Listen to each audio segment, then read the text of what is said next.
when you came after this team to join Mouse Sports, and obviously now this is the Mouse Sports team that people remember was really good the next year and accomplished all these things and won trophies and stuff. The funny thing is that fans who are looking backwards on this story are all going to think you must have known this team was great, but they're not going to realise this team was the one that made those players famous. And the joke is, but this was the team that made people think Oscar and suNny and Rops are all really good. When you actually joined the team, what were your expectations? Like most of these players, like it's sort of like just a higher level version of Penta, right? It's all players that are sort of like don't either like come from a country without their own scene, or they've stuck at that level. Like no one could know this team's going to number 2 in the world, right? Yeah, exactly. I mean, it's crazy, but like I've had some like on a personal level connection with certain players who I've shared moments in outside of the game or playing with, and Oscar is definitely one of them. We played like EPL relegation with him when he was benched on Mouse, and he played as a stand-in with us in Penta. And then I felt like that we have a very like mutual understanding of certain situations in the game, and this like built trust with each other, especially because we were and still are both very introverted guys. But we found like some weird trust when we played together, and then we just had some chit chats on Steam. Sometimes that it would be actually nice to play together at some point, but it was never the plan that I'm gonna go to Penta and then to Mouse. And it was quite obvious decision back then, because I was just thinking that okay, we have like next major spot with Penta, but Mouse they have EPL, ECS, and these other leagues that I can actually challenge myself more and get to play on a better level. But it still felt quite bad because we built like very good chemistry in Penta.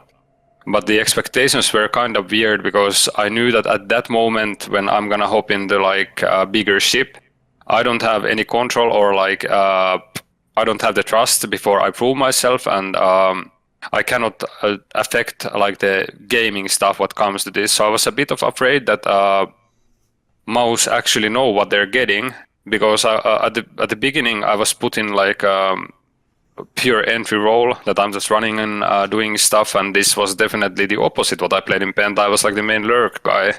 And so yeah, that was my only doubt that how it's gonna work out, because Robs was playing like my roles, and I had to basically fill someone else's shoes instead of like building the game as we did in Penta together around me and other people.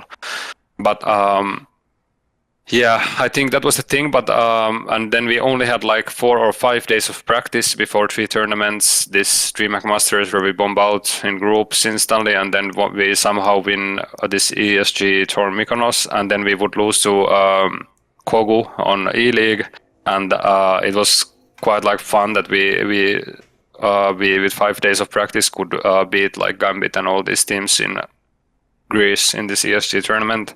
So when those 3 tournaments happened, it was very nice, because we basically started team with having the lowest lows as we can, but also the highest highs. And when you win something as a second tournament, it doesn't matter what's going to happen next, because you have the confidence. You just understand that this is what we can do, and we just need to work and find our way to that. And after those tournaments, I think we switched my roles a bit more to being a bit more passive guy, like a kind of lurker, but at the same time taking map control. So and we basically switched roles completely with Chris J on T side, that he's gonna be more of the guy who is gonna sacrifice for the team, and I'm gonna be the guy who is gonna make decision and buy space for Oscar and Robs. And that was like the initial game plan. And when we figured that out, I'm very glad that Sergey, our coach back then, trusted me and gave me this chance, because I feel like the story would have been completely different if we didn't make this role, and I wouldn't be the player that I became to be in that team if we didn't do that. Yes, when he says Sergey, he means LMBT, if people know. The yeah. Ukrainian coach who's obviously with this team for a long time. Want to see more cool, funny, interesting clips based on topics from my content? Well, subscribe to this channel then, or, you know, be a pleb and don't.